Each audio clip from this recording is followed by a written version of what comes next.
lewat dari pukul 10. Kita masih bersama Ustadz Kurnia nih. Untuk sahabat SK dimanapun Anda berada, silakan yang pengen tanya-tanya seputar tema kita. Kayaknya udah banyak lagi yang berpartisipasi nih Ustadz. Kita langsung saja nih Ustadz ya. Assalamualaikum warahmatullahi wabarakatuh Ustadz. Waalaikumsalam warahmatullahi wabarakatuh. Bagaimana hukum dalam Islam serta tata cara sholat tarawih berjamaah di rumah Ustadz di tengah pandemi COVID-19 ini? Mohon penjelasannya Ibu Ainun di KC. Oke, Gitu. silakan. Ya baik, cara pelaksanaan sholat tarawih di rumah ya tentu bersama keluarga atau yang sendirian. Maka ini sama seperti sholat sunnah biasanya ya. Dalam arti kata kalau seandainya mau berjamaah maka yang menjadi imam itu adalah seorang laki-laki yang baligh. Itu boleh dari suami, itu boleh dari orang tua, atau itu boleh dari anak yang memang sudah baligh dan mengerti datang tata cara sholat yang baik dan benar seperti itu ya. Lalu kemudian untuk formasi shaf, formasi shaf barangkali ini juga perlu diperhatikan ketika kita sholat berjamaah di rumah. Maka yang namanya imam dia harus ada posisi paling depan. Kalau seandainya ada makmum laki-laki maka makmum laki-laki boleh sedikit di belakang imam. Kemudian kalau ada makmum perempuan bagaimana? Makmum perempuan semuanya ngambil di bagian paling belakang. Tapi tidak boleh jaraknya terlalu jauh. Jangan nanti imamnya ada di ruang tengah, makmumnya ada di kamar. Nah itu nggak boleh seperti itu ya. Karena itu softnya bisa dikategorikan terpotong karena jarak yang jauh seperti itu. Lalu kemudian dalam pelaksanaan sholat tarawih, kalau kita di masjid kan kita biasa mendengarkan ada Bilal ya, antara satu jeda 2 rakaat dengan 2 rakaat lainnya. Biasanya yang Allahumma sholli ala Sayyidina Muhammad, Allahumma sholli wa sallim alaihi. Itu biasanya ada kita dengar. Nah kalau kita sholat berjamaah di rumah atau sholat sendiri tarawih di rumah, bagaimana Pak Ustaz? Apakah itu mesti kita pakai? Maka jawabannya itu tidak mesti kita pakai ya.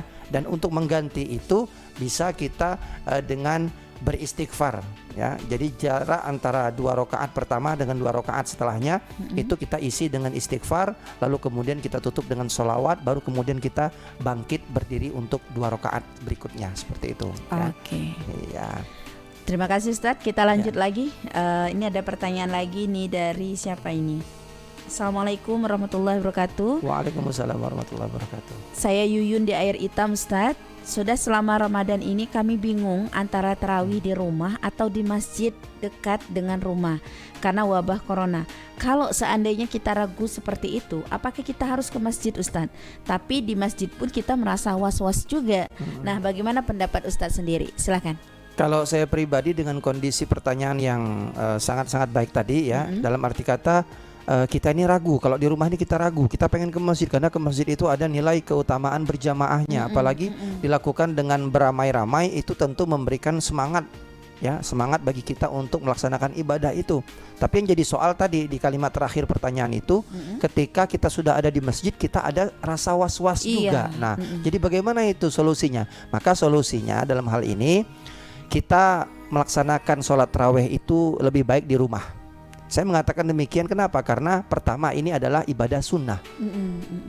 Kalau kita berbicara tentang ibadah sunnah, maka kalau ada ibadah yang wajib itu lebih dulu kita utamakan. Yang wajib ini apa? Yang wajib itu untuk melindungi diri kita, melindungi diri kita, menjaga kesehatan kita, menghilangkan rasa was-was dalam diri kita. Itu hukumnya wajib. Karena percuma kita datang ke masjid tujuannya untuk mengambil keutamaan pahala, tapi justru pahala kita menjadi sedikit gara-gara ada rasa was-was dalam diri kita tadi. Maka oleh sebab itu ketika keadaan demikian yang kita hadapi, maka silahkan untuk melaksanakan sholat tarawih cukup di rumah saja. Insya Allah tidak akan mengurangi kemuliaan atau keutamaan yang kita dapatkan dari pahala sholat tarawih itu. Karena sholat tarawih itu bukan tempatnya yang menjadi patokan, bukan, tapi bagaimana kita melaksanakan itu sendiri. Kalau kita ngelihat Nabi Muhammad dulu, beliau selama bulan Ramadan itu hanya beberapa malam saja beliau tarawih berjamaah bersama para sahabat. Tentu Rasulullah punya alasan, karena kalau setiap hari atau setiap malam dilakukan Rasulullah di masjid berjamaah bersama sahabat, khawatirnya nanti itu dianggap sebagai salah satu ritual ibadah yang wajib hukumnya ya. Tapi jangan mentang-mentang taraweh itu sunnah, akhirnya kita tinggalkan begitu saja, itu rugi juga kita. Seperti itu. Jadi jangan sampai ibadah ini tidak mendatangkan ketenangan dalam diri kita. Seperti itu barangkali. Iya, terima kasih. Was-was juga nggak baik ya Ustadz ya. Iya, nggak boleh was-was itu. Oke, sahabat Eski yang pengen berpartisipasi di pagi hari ini di program kita BBM ya bersama Ustadz Kurnia, kita masih buka line telepon, SMS dan juga WhatsApp di 0823 7993 9996. Kita langsung aja nih, ada pertanyaan, ada yang sudah bergabung nih Ustadz. Iya, siap. Assalamualaikum warahmatullahi wabarakatuh. Waalaikumsalam warahmatullahi wabarakatuh. Iya, apa kabar nih Bung Caion? Alhamdulillah. Alhamdulillah. Yuk silahkan, pengen tanya apa nih? Ya, terima kasih Bunda. Assalamualaikum warahmatullahi wabarakatuh Pak Ustadz. Waalaikumsalam warahmatullahi wabarakatuh. Alhamdulillah Pak Ustadz. Tadi judulnya, kalau saya nggak salah dengar, itu golongan orang-orang yang merugi. Iya. Alhamdulillah. Di sini saya bertanya ini Pak Ustadz. Iya.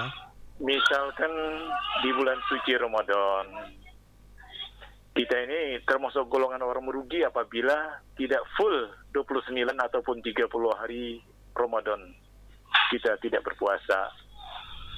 Misalkan ada yang, katakanlah kaum Hawa ini Pak Ustadz, dia terhalang, katakanlah waktu storing saya sebut di sini, mohon maaf di sini, sehingga mereka ini tidak bisa melaksanakan ibadah puasa. Di sini apakah termasuk golongan orang yang merugi? Namun dalam hal ini, misalkan kita ini berpuasa di bulan suci Ramadan, misalkan 30 Sa'ban ataupun 29 Sa'ban kita sudah mulai berpuasa. Di sini dianjurkan, sangat tidak dianjurkan. Apabila kita ini berpuasa 1 Syawal, masih berpuasa 1 Ramadan, berpuasa bulan Ramadan, berarti kita ini termasuk dosa. Apalagi kita berpuasa misalkan untuk menutupinya, apakah di bulan Muharram ataupun di bulan Jumat awal, akhir dan seterusnya. Padahal di sana kita berpuasa ini wajib dikarenakan Ramadan. Selain itu sunat hukumnya. Jika seandainya seorang ibu tadi katakanlah terhalangan puasa, itu ada ditutupi dengan 6 hari di bulan Syawal. Lebih itu, misalkan ada puasa Senin Kemis ataupun puasa tanggal 9 Zulhijjah, itu sangat dianjurkan. Tetapi selebih itu kita menutup Ramadan saya heran di sini Pak Ustadz. Karena 1 Syawal pas itu diharapkan, apalagi jauh-jauh sebulan itu masih Ramadan. Apakah di sini termasuk golongan orang-orang yang merugi Pak Ustadz? Sedangkan kita ini berpuasa 6 hari di bulan Syawal, itu ada nilainya sama dengan berpuasa satu tahun.